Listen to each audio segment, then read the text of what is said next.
Hello mga idol, so kamusta po kayo? Magandang araw po sa ating lahat.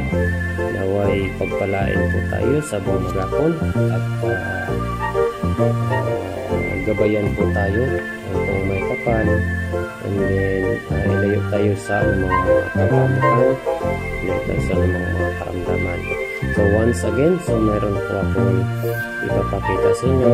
Available po ito sa akin, ito yung panlakaking itim. So ito yung pangkalahatan na po mga idol. So kung gusto nyo po kumuha at mag-PM lang po kayo. So ipapaliwanag ko po kung anong mga bisa nito ng panguntra nito. Bihira lang po natin ito makikita sa sa takas. So ito po ay tawag dito ay pandakaking itim. Ito naman ay stone. Bato po ito, hindi po ito plastic. Ito po ay pinares ko dito para at least maganda po ang kombinasyon nito. And then ang papaliwanag ko po ang kayang protektahan ng bit bracelet na ito at saka itong kwintas. Isang bisa lang po ito kung gusto po kayo mag-avail.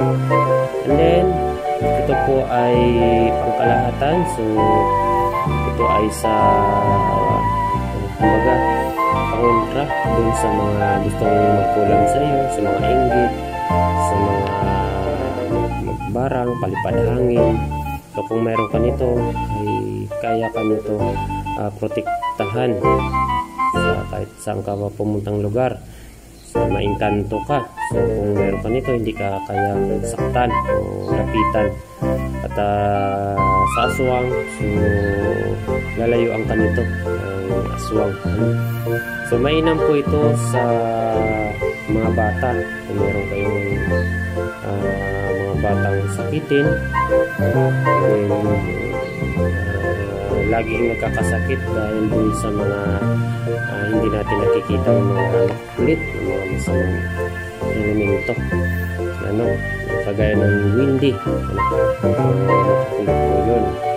Lagi nila kinukurot, hindi natin nakikita, kinukurot nila, nilalaroan nila yung mga munting sanggol, kaya sila yung umiiyak, hindi nagkakalap na. So kung mayroon kayo nito, so wala akong bracelet sa mga bata, so mahirap siya gawin. And then ang available ko lang po ay kwintas po para sa bata. So kung gustong kumuha po sa mga bata na laging nauusog, laging nababati, so ito po ay ang kwintas. Available po ito, mayroon tayong mga maliliit po kwintas, mag-PM lang po. And then ito po ay presyong kaibigan lang po, palitan lang po tayo dahil mahirap itong gawin. Ipapakita ko sa inyo kung paano gawin ito. So ngayon, ito po ang finished product natin.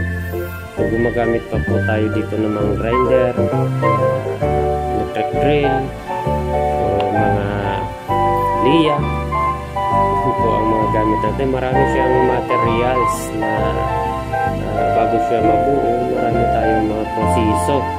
Kaya medyo may kamahalan, pero ibibigay sa inyo ng tamang presyo lang o tamang presyong kaibigan lang.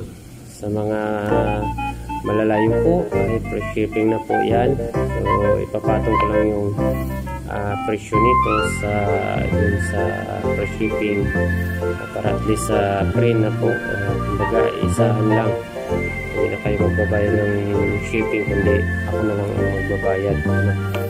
So yun po ang isa sa mga po natin. So God bless all po sa lahat. Sa gustong kumuha po, mag-PM lang. Okay, sana pagpalain po tayo. Salamat.